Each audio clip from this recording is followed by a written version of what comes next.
Hi friends, ನಾನು ನಿಮ್ಮ Shalini ಶಾರ್ಟ್ನಲ್ಲಿ. So ನಾನಿವತ್ತು ಒಂದು ಹೊಸ ಕತೆ ನೋಡಿದೆ.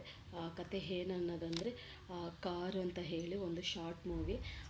ಮೂವಿನ ಬಂದ್ಬಿಟ್ಟು ನಿರ್ದೇಶಕರಾದ ಶೀತಲ್ ಶೆಟ್ಟಿ ಅನ್ನೋರು ಅದನ್ನು ನಿರ್ದೇಶನ ಮಾಡಿದ್ದಾರೆ. ತುಂಬ ಚೆನ್ನಾಗಿ ಮಾಡಿದ್ದಾರೆ. ಪಕ್ಕ ಹಳ್ಳಿ ಸೊಬಗಿನ ಕತೆ ಆಗಿದೆ ಇದು. ಏನು ಈ ಕತೆ ಅಂತಂದರೆ, ಸೊ ಒಂದು ಮಗು ಅಂದರೆ ಒಂದು ಹುಡುಗಿ, ಪುಟ್ಟು ಹುಡುಗಿ ಕನಸು ಏನಂತಂದರೆ ಒಂದು ಕಾರು, ಆ ಕಾರ್ನ ನಾನು ರಿಯಲಾಗಿ ನೋಡಬೇಕು ಅನ್ನೋ ಒಂದು ಕಾನ್ಸೆಪ್ಟು. ಸೊ ಆ ಮಗು ಏನಂತಂದರೆ ಒಂದು ಟಾಯ್ ಥರ ಒಂದು ಕಾರ್ನ ಆಟ ಆಡೋಕ್ಕೆ ಅಂತ ಇಟ್ಕೊಂಡಿರುತ್ತೆ. ಸೊ ಆ ಕಾರ್ನ ನೋಡ್ತಾ ನೋಡ್ತಾ ನೋಡ್ತಾ ಆ ಮಗುಗೆ ಏನಂತಂದರೆ ಒರಿಜಿನಲ್ ಆಗಿರೋ ಕಾರು, ಸೊ ಅದನ್ನು ನಾವು ನೋಡಬೇಕು ಅಂತ ತುಂಬ ಒಂಥರ ಡ್ರೀಮ್ ಥರ ಆಗಿರುತ್ತೆ. ಇದೇ ಒಂದು ಡ್ರೀಮಲ್ಲಿ ಆ ಮಗುನ ಕರ್ಕೊಂಡೋಗ್ತಾರೆ ನಿರ್ದೇಶಕರು. ಹೇಗೆ ಅಂತಂದರೆ, ಅವ್ರ ಮನೆ ಪಕ್ಕದಲ್ಲಿ ಒಂದು ಬೂತ್ ಬಂಗ್ಲೆ ಅನ್ನೋ ಒಂಥರ ಒಂದು ಬಂಗ್ಲೆನ ಸೃಷ್ಟಿ ಮಾಡಿರ್ತಾರೆ. ಆ ಬಂಗ್ಲೆಯಲ್ಲಿ ಒಂದು ಕಾರು ಅಂದರೆ ಹಳೆಯ ಕಾಲದ ಕಾರ್ನ ನಿಲ್ಲಿಸಿರ್ತಾರೆ.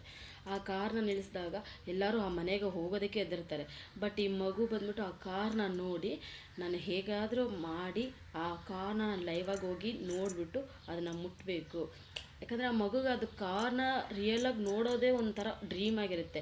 ಅದಕ್ಕೋಸ್ಕರ ಆ ಮಗು ಏನು ಮಾಡುತ್ತೆ, ಆ ಕಾರ್ನ ನಾನು ಮುಟ್ಟಬೇಕು ಅನ್ನೋ ಕಾನ್ಸೆಪ್ಟನ್ನ ತುಂಬ ಚೆನ್ನಾಗಿ ನಿರ್ದೇಶಕರು ತೊಗೊಂಡೋಗಿದ್ದಾರೆ.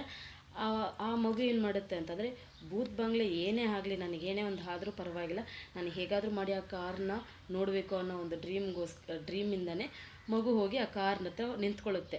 ಸೊ ಅದನ್ನ ಹೋಗಿ ನಿಂತ್ಕೊಂಡಾದ್ಮೇಲೆ ಅದ್ರೊಳಗಡೆ ಹೋಗಿ ಕೂತ್ಕೊಂಡು ಮಗು ಒಂಥರ ಸೊ ಫುಲ್ಲು ಸ್ಕೈಯಲ್ಲಿ ಹಾರೋ ಥರ, ಅಲ್ಲಿ ಬಂದು ಟಾಯ್ಗಳೆಲ್ಲ ಕಾರಲ್ಲಿ ನೇತಾಡೋ ಥರ, ಆ ಥರ ಒಂದು ಡ್ರೀಮಗೆ ತುಂಬ ಚೆನ್ನಾಗಿ ಮಾಡಿದ್ದಾರೆ. ಆ ಒಂದು ಆ್ಯನಿಮೇಷನು, ಸೊ ಅದೆಲ್ಲ ತುಂಬ ಚೆನ್ನಾಗಿ ತೊಗೊಂಬಂದಿದ್ದಾರೆ ಡೈರೆಕ್ಟ್ರು.